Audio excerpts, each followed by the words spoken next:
Hello everyone, welcome to Vidya notes. ഒരുപാട് നാളത്തെ കാത്തിരിപ്പിന് ശേഷം KVS-ഉം NVS-ഉം ഡയറക്റ്റ് റിക്രൂട്ട്മെൻറ്റിലേക്കുള്ള നോട്ടിഫിക്കേഷൻ പബ്ലിഷ് ചെയ്തിരിക്കുകയാണ്. ഒരുപാട് വേക്കൻസീസ് അവൈലബിൾ ആണ് for both teaching and non teaching പൊസിഷനിലേക്ക്. അപ്പോൾ ഒരു സെൻട്രൽ ഗവൺമെൻറ് ജോലി ആഗ്രഹിക്കുന്നവർക്കുള്ളൊരു ബെസ്റ്റ് ഓപ്പർച്യൂണിറ്റിയാണിത്. അപ്പോൾ അപേക്ഷിക്കാൻ പറ്റുന്നവരൊക്കെ മാക്സിമം ഈ പോസ്റ്റിലേക്ക് അപേക്ഷിക്കുക. അപ്പോൾ നമുക്ക് വീഡിയോയിലോട്ട് പോകാം. ഈ വീഡിയോയിൽ പ്രധാനമായിട്ടും ഡിസ്കസ് ചെയ്യുന്നത് എന്തൊക്കെ ഇമ്പോർട്ടൻ്റ് ആയിട്ടുള്ള കാര്യങ്ങളാണ് നമ്മൾ അപ്ലൈ ചെയ്യുമ്പോൾ അറിഞ്ഞിരിക്കേണ്ടത്. പ്രധാനമായിട്ടും age limit, educational qualification, examination fees, new syllabus, new pattern, exam pattern, negative മാർക്കുണ്ടോ, കൂടുതലായിട്ടും വരുന്ന സംശയം ഹിന്ദി അറിയണോ വേണ്ടിയോ. അപ്പോൾ ഇത്തരത്തിലുള്ള ഇമ്പോർട്ടൻ്റ് ആയിട്ടുള്ള കാര്യങ്ങൾ ആണ് ഇന്ന് ഈ വീഡിയോയിൽ നമ്മൾ ഡിസ്കസ് ചെയ്യുന്നത്. അപ്പോൾ നമുക്ക് വീഡിയോയിലോട്ട് പോകാം. ഫസ്റ്റ് വൺ, പ്രധാനമായിട്ട് അറിയേണ്ടത് എന്ന് മുതൽ നമുക്ക് അപേക്ഷിക്കാം. നവംബർ 14 തൊട്ട് ഡിസംബർ 4 വരെ നമുക്ക് അപേക്ഷിക്കാവുന്നതാണ്. അതായത് ഇന്ന് രാവിലെ 10 മണി തൊട്ട് വിൻഡോ ഓപ്പൺ ആണ്, നമുക്ക് അപ്ലൈ ചെയ്യാവുന്നതാണ്. അപ്പോൾ ആ ഒരു ടൈം പീരീഡിൽ തന്നെ നമുക്ക് ഫീ അടയ്ക്കാവുന്നതുമാണ്. ഇതാണ് ഏറ്റവും ഫസ്റ്റ് കാര്യം, എന്ന് മുതൽ നമുക്ക് അപ്ലൈ ചെയ്യാം. രണ്ടാമത്തെ കാര്യം, KVS-ൽ നിന്നും NVS-ൽ നിന്നുമാണ് അപേക്ഷ ക്ഷണിച്ചിരിക്കുന്നത്. അപ്പോൾ അവിടെ എത്രത്തോളം വേക്കൻസീസ് അവൈലബിൾ ആണെന്ന് നമ്മൾ അറിഞ്ഞിരിക്കണം. ഇപ്പോൾ ഇവിടെ ഞാൻ കാണിച്ചിരിക്കുന്നത് പോസ്റ്റ് ഗ്രാജുവേറ്റ് ടീച്ചേഴ്സിൻ്റെ കേസാണ്. നോട്ടിഫിക്കേഷനിൽ, ഒഫീഷ്യൽ വെബ്സൈറ്റിൽ നോട്ടിഫിക്കേഷനിൽ എല്ലാ ഫീൽഡിലേക്കും, അതായത് PGT, TGT, PRT ആ ഫീൽഡിലേക്കെല്ലാം വിശദമായിട്ട് കൊടുത്തിട്ടുണ്ട്. ഇപ്പോൾ ഇവിടെ ഞാൻ കൊടുത്തിരിക്കുന്നത് ജസ്റ്റ് PGT ടീച്ചേഴ്സിൻ്റെ കാര്യമാണ്. ആൻഡ് ഫോർ എക്സാമ്പിൾ ഇപ്പോൾ ഇക്കണോമിക്സിൻ്റെ കേസ് നോക്കുകയാണെങ്കിൽ നമുക്ക് ടോട്ടൽ 129 വാക്കൻസീസ് അവൈലബിൾ ആണ്.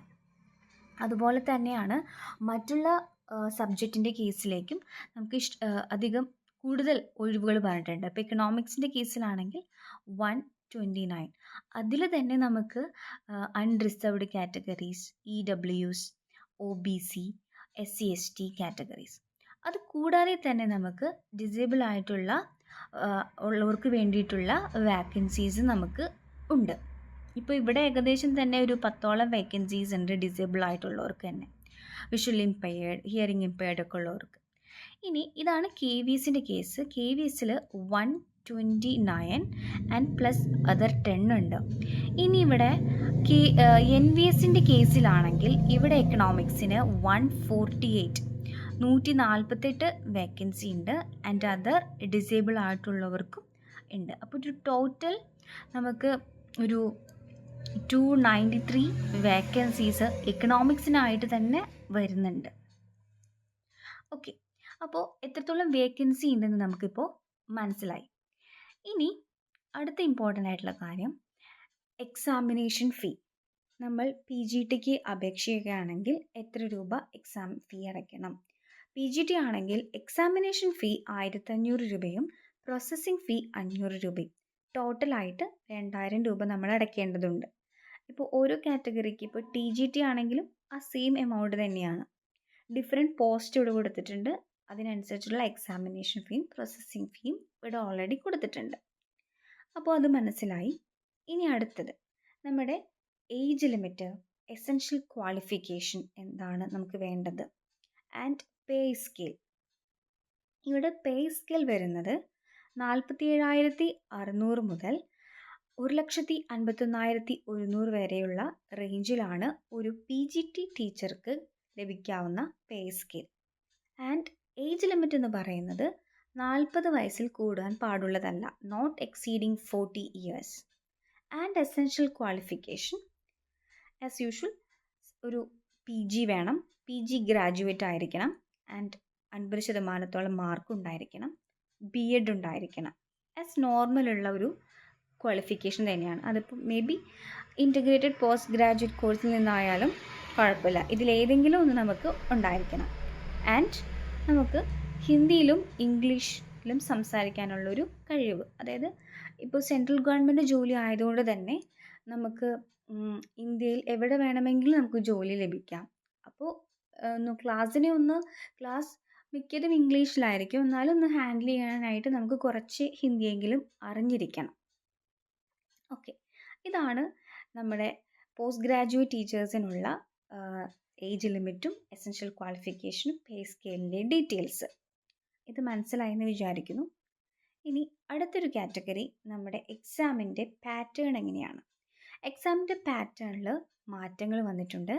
Tier 1, Tier 2, Tier 3. Tier 1 preliminary എക്സാമിനേഷനാണിത്. കമ്പൽസറി ആയിട്ട് ഇതിപ്പോൾ PGT ആയിക്കോട്ടെ, PRT ആയിക്കോട്ടെ, TGT എല്ലാവരും എഴുതേണ്ട എക്സാമിനേഷനാണ്. Tier 2 മെയിൻ സബ്ജക്റ്റാണ്. ഓരോരുത്തർക്കും മേജർ ഡിഫറെൻ്റ് ആയിരിക്കാം. അപ്പോൾ ഡിഫറെൻറ്റ് സബ്ജക്റ്റ് ഉള്ളവർക്ക് ഡിഫറെൻ്റ് എക്സാം. Tier 3 interview. ഈ 3 രീതിയിലാണ് പുതിയ പാറ്റേൺ വന്നിരിക്കുന്നത്. ഈ ഒരു first examination, preliminary qualifying examination, OMR based ആണ്. പെൻ ആൻഡ് പേപ്പർ മോഡാണ് നമുക്ക് ഈ ഒരു എക്സാം വരുന്നത്. ഇവിടെ 5 ടെസ്റ്റുകളുണ്ട്. 5 ഭാഗമാണ് ആക്ച്വലി ഇവിടെ ഉള്ളത്. General reasoning, numeric ability, basic computer literacy, general knowledge and language competency test, and English and other modern Indian languages. അപ്പോൾ ഇവിടെ പ്രധാനമായിട്ട് ശ്രദ്ധിക്കേണ്ടത് 20 ക്വസ്റ്റ്യൻസ് ആണ് ഓരോ പാർട്ടിൽ നിന്നും ചോദിക്കുന്നത്. ആൻഡ് ഓരോ പാർട്ടിൽ നിന്നും 20 ചോദ്യങ്ങൾ ചോദിക്കുന്നു. And total marks 60. അങ്ങനെയാണെങ്കിൽ ഒരു ചോദ്യത്തിന് 3 മാർക്ക് വീതമാണ്. ജനറൽ റീസണിങ്ങിൽ 20 ചോദ്യം ഉണ്ടായിരിക്കും. ഒരു ചോദ്യത്തിന് 3 മാർക്ക് വീതമായിരിക്കും. അപ്പോൾ 20 into 3 that is 60. അപ്പോൾ ഇവിടെ അതെ 20 multiplied by 3 60. 3 മാർക്കാണ് ഒരു ചോദ്യത്തിന് വരുന്നത്. 3 മാർക്കാണ് ഒരു ചോദ്യത്തിന് വരുന്നത്. പിന്നെ 2 മണിക്കൂറിൻ്റെ പരീക്ഷയായിരിക്കും. അത് ഇമ്പോർട്ടൻ്റ് ആണ്. ഈ ഒരു എക്സാം 2 മണിക്കൂറായിരിക്കും ഉണ്ടായിരിക്കുക. Total mark 300. നമുക്ക് ഈ എക്സാമിനേഷൻ 2 മണിക്കൂർ ദൈർഘ്യമുള്ള ഒരു പരീക്ഷ 300 മാർക്കിനായിരിക്കും. 100 ചോദ്യങ്ങൾ 300 മാർക്ക്. ഇനി ഇവിടെ ശ്രദ്ധിക്കേണ്ടത്, ഇവിടെ ഈ പാർട്ട് 5 ലാംഗ്വേജ് കോമ്പറ്റൻസി ടെസ്റ്റ്, ഇവിടെ നമുക്ക് ഇംഗ്ലീഷ് കമ്പൽസറി ആണ്.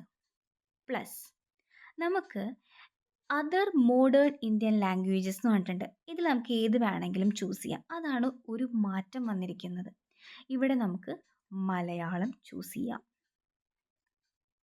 ഇപ്പോൾ ഹിന്ദിയാണ് കൂടുതൽ അറിയുന്നുണ്ടെങ്കിൽ ഹിന്ദി ആയാലും നമുക്ക് ചൂസ് ചെയ്യാം. അതുപോലെ ഇഷ്ടമുള്ള ലാംഗ്വേജ് മീൻസ് ഇവിടെ ഹിന്ദി, ബംഗാളി, ഗുജറാത്തി, കന്നഡ ഇവിടെ കൊടുത്തിട്ടുണ്ട്. അതിൽ നമുക്ക് നമ്മുടെ റീജിയണൽ ലാംഗ്വേജ് ഏതാണോ അത് നമുക്ക് ചൂസ് ചെയ്യാവുന്നതാണ്. ഈ ഒരു മലയാളം ചൂസ് ചെയ്യാനുള്ള പ്രൊവിഷൻ ഇപ്പോൾ വന്നിട്ടുള്ള ഒരു മാറ്റമാണ്. നമുക്കവിടെ ചൂസ് ചെയ്യാം. ക്ലിയർ ആണല്ലോ? ഇതാണ് Tier 1ൻ്റെ പ്രിലിമിനറി എക്സാമിനേഷനിൽ മെയിനായിട്ട് പറയുന്ന കാര്യം. ഒരു കാര്യം കൂടി, ഇപ്പോൾ ഇവിടെ ഈ ഒരു ടെസ്റ്റിൻ്റെ മെയിൻ ഇമ്പോർട്ടൻ്റ് ആയിട്ടുള്ള ടോപ്പിക്കുകൾ മാത്രമേ പറഞ്ഞിട്ടുള്ളൂ. ഇവിടെ ജനറൽ റീസണിങ്, ഇതിൻ്റെ സബ് ടോപ്പിക്കുകൾ ഏതൊക്കെയാണ്? ജനറൽ റീസണിങ്ങിൽ ഇപ്പോൾ ഫോർ എക്സാമ്പിൾ ഇപ്പോൾ ബ്ലഡ് റിലേഷൻസ്, വെൻ ഡയഗ്രാം, അതുപോലത്തെ ഓരോ സബ് ടോപ്പിക്സുകളുണ്ട്. അത് ഏതാണെന്ന് കൃത്യമായിട്ട് സിലബസിൽ മെൻഷൻ ചെയ്തിട്ടില്ല. അതിനി വരും ദിവസങ്ങളിൽ അപ്ഡേറ്റ് ചെയ്യുമെന്ന് നമുക്ക് വിചാരിക്കാം. അപ്പോൾ ഇവിടെ ജസ്റ്റ് മെയിൻ കോമ്പണൻസ് മാത്രമേ പറഞ്ഞിട്ടുള്ളൂ. ഇതിൽ വരുന്ന സബ് ടോപ്പിക്സുകൾ നമുക്ക് ഇനി വരുമെന്ന് നമുക്ക് പ്രതീക്ഷിക്കാം. അപ്പോൾ ഈ ഒരു Tier 1ൻ്റെ പ്രിലിമിനറി എക്സാമിൻ്റെ മനസ്സിലായെന്ന് വിചാരിക്കുന്നു. ആൻഡ് വെരി ഇമ്പോർട്ടൻറ്റ് തിങ് ഇവിടെ വരുന്നത്, ഇവിടെ നെഗറ്റീവ് മാർക്കുണ്ട്. അതായത് ഫോർ എക്സാമ്പിൾ ഇപ്പോൾ 2 ചോദ്യങ്ങൾ ഞാൻ എഴുതിയത് ശരിയാണെന്ന് വിചാരിക്കുക. അപ്പോൾ എനിക്ക് 6 മാർക്ക് കിട്ടി. 2 ചോദ്യങ്ങൾ ഞാൻ എഴുതിയപ്പോൾ എനിക്ക് 3 മാർക്ക് വീതം 6 മാർക്ക് കിട്ടി. പക്ഷേ മൂന്നാമത്തെ ഇപ്പോൾ ആദ്യത്തെ ചോദ്യത്തിന് 3 മാർക്ക്, രണ്ടാമത്തെ ചോദ്യത്തിന് 3 മാർക്ക്, മൂന്നാമത്തെ ചോദ്യത്തിന് ഞാൻ എഴുതിയത് തെറ്റാണ്, 0 ആണ് കിട്ടിയത്. അപ്പോൾ 1 മാർക്ക് എൻ്റെ ഡിഡക്റ്റ് ആവും. അപ്പോൾ 6 - 1 അപ്പോൾ 5. അപ്പോൾ എനിക്ക് 1 മാർക്ക് ഡിഡക്റ്റ് ആവും. അപ്പോൾ എനിക്ക് 5 ആണ് അപ്പോൾ വരുന്ന മാർക്ക്. ഇങ്ങനെയാണ് ഇവിടെ വരുന്ന മാർക്കിംഗ് സ്കീം എന്ന് പറയുന്നത്. നോക്കൂ, here see there will be a negative marking for wrong answers in tier 1/3 marks. അതാണ് ഞാനിപ്പോൾ ഇവിടെ പറഞ്ഞിരിക്കുന്നത്. ആൻഡ് മറ്റൊരു കാര്യം, ഇപ്പോൾ നമ്മൾ തെറ്റായി ഇപ്പോൾ ഡബിൾ രണ്ടെണ്ണമായിട്ട് നമ്മളിപ്പോൾ ബബിൾ ചെയ്യുക, അങ്ങനെ വരുവാണെങ്കിലും നമ്മുടെ ഒരു മാർക്ക് നഷ്ടപ്പെടാൻ സാധ്യതയുണ്ട്. Filling up darkening more than 1 response, അതും ഇമ്പോർട്ടൻ്റ് ആണ്. ഇതിലും നമുക്ക് മാർക്ക് പോകാനുള്ള സാധ്യത. Darkening more than 1 response in any question will be treated as wrong response. 1 mark as wrong response will be deducted. അങ്ങനെയും നമ്മുടെ ഒരു മാർക്ക് മൈനസ് ചെയ്യാനും സാധ്യത. അപ്പോൾ വളരെ കെയർഫുൾ ആയിട്ട് വേണം നമ്മൾ എക്സാം അപ്പിയർ ചെയ്യാനായിട്ട്. ഓക്കെ, ഇതാണ് tier 1ൻ്റെ കേസ്. ഇനി tier 2, അതായത് നമ്മുടെ മെയിൻ സബ്ജക്റ്റ്. ഇതിലാണ് മെയിൻ സബ്ജക്റ്റ് വരുന്നത്. ഇപ്പോൾ ഇംഗ്ലീഷ് ഓർ എക്കണോമിക്സ് ഏതും ആയിക്കോട്ടെ, മെയിൻ സബ്ജക്റ്റാണ് ഇവിടെ. നമ്മുടെ സബ്ജക്റ്റ് നോളജ് ടെസ്റ്റ് ചെയ്യാനാണ് ഈ എക്സാം. ഇതിവിടെ 2.5 മണിക്കൂറിൻ്റെ എക്സാമാണിത്. 2.5 മണിക്കൂറാണ്. എക്സാം വന്നിരിക്കുന്നത് ഒബ്ജക്റ്റീവ് വൈസും ഡിസ്ക്രിപ്റ്റീവ് വൈസാണ്. ആദ്യത്തെ കേസിൽ 60 ഒബ്ജക്റ്റീവ് ക്വസ്റ്റ്യൻസ് ഉണ്ട്. 60 ഒബ്ജക്റ്റീവ് ക്വസ്റ്റ്യന് 1 മാർക്ക് വീതമാണ്. അപ്പോൾ 60 മാർക്ക്. Descriptive 10 descriptive ചോദ്യങ്ങളുണ്ടാവും. അതിന് 4 മാർക്ക് വീതം 40. അപ്പോൾ ടോട്ടൽ 100. അപ്പോൾ നമ്മുടെ tier 1ന് നമുക്ക് 300 മാർക്കായിരുന്നു, പ്ലസ് ഇവിടെ 100 മാർക്ക്. അപ്പോൾ ടോട്ടൽ 400. ഇനി അഗെയിൻ ഉണ്ട് കേട്ടോ, ഇതിപ്പോൾ tier 2ൻ്റെ കാര്യമാണ്. tier 2ൽ നമുക്ക് 100 മാർക്കാണ്. അപ്പോൾ ഇങ്ങനെയാണ് ഇതിൻ്റെ കേസ് വരുന്നത്. ഇവിടെയും വളരെ ഇമ്പോർട്ടൻ്റ് ആയിട്ടുള്ള കാര്യം, ഇവിടെയും നെഗറ്റീവ് മാർക്ക് ഉണ്ട്. ഒബ്ജക്റ്റീവിൻ്റെ കേസിലാണ് ഇവിടെയും നെഗറ്റീവ് മാർക്ക് വരുന്നത്. അതായത് ഇപ്പോൾ ഒരു ക്വസ്റ്റ്യൻ നമ്മൾ തെറ്റിച്ചിട്ടുണ്ടെങ്കിൽ 0.25 മാർക്സ് ഡിഡക്റ്റ് ആവും. ഇപ്പോൾ നമ്മൾ എഴുതിയതിൽ 4 തെറ്റിച്ച് കഴിഞ്ഞാൽ നമ്മുടെ ടോട്ടൽ 1 മാർക്ക് നഷ്ടമാകും. There will also be negative marking for wrong answers 1/4 marks. 0.25 marks ആണ് ഡിഡക്റ്റ് ആവുന്നത്. ഓരോ തെറ്റായി നമ്മൾ മാർക്ക് ചെയ്തിട്ടുണ്ട്, അതിൽ നിന്നും 0.25 വീതം നമുക്ക് മാർക്ക് നഷ്ടപ്പെടും. സെയിം തന്നെയാണ് ഇപ്പോൾ 2 എണ്ണമായിട്ട് ബബിൾ ചെയ്യുകയാണെങ്കിൽ കൂടിയും അവിടെ മാർക്ക് നഷ്ടപ്പെടാനായിട്ട് സാധ്യതയുണ്ട്. ആൻഡ് ഒരു കാര്യം കൂടി, ഇവിടെ ഈ ഒബ്ജക്റ്റീവ് ടൈപ്പിന് റീവാലുവേഷൻ കൊടുക്കാനുള്ള ഒരു പ്രൊവിഷനും നമുക്കില്ല. അപ്പോൾ വളരെ കൃത്യമായി കെയർഫുൾ ആയിട്ട് വേണം എക്സാം എഴുതാനായിട്ട്. അപ്പോൾ നമ്മൾ tier 1 tier 2നെ ഡിസ്കസ് ചെയ്തു. ഇനി tier 3 എന്ന് പറയുന്നതാണ് നമ്മുടെ ഇൻ്റർവ്യൂ. ആക്ച്വലി 85% വെയിറ്റേജും ഈ tier 1 tier 2ലേക്കും 15% നമ്മുടെ ഇൻ്റർവ്യൂവിനുമാണ് അലോക്കേറ്റ് ചെയ്തിട്ടുള്ളത്. അപ്പോൾ അത് വളരെ ഇമ്പോർട്ടൻ്റ് ആണ്. അപ്പോൾ ഇത്രയൊക്കെ ഉള്ളൂ നമ്മുടെ പ്രധാനമായിട്ടും അറിഞ്ഞിരിക്കേണ്ട കാര്യങ്ങൾ. അപ്പോൾ thank you for watching. Keep learning.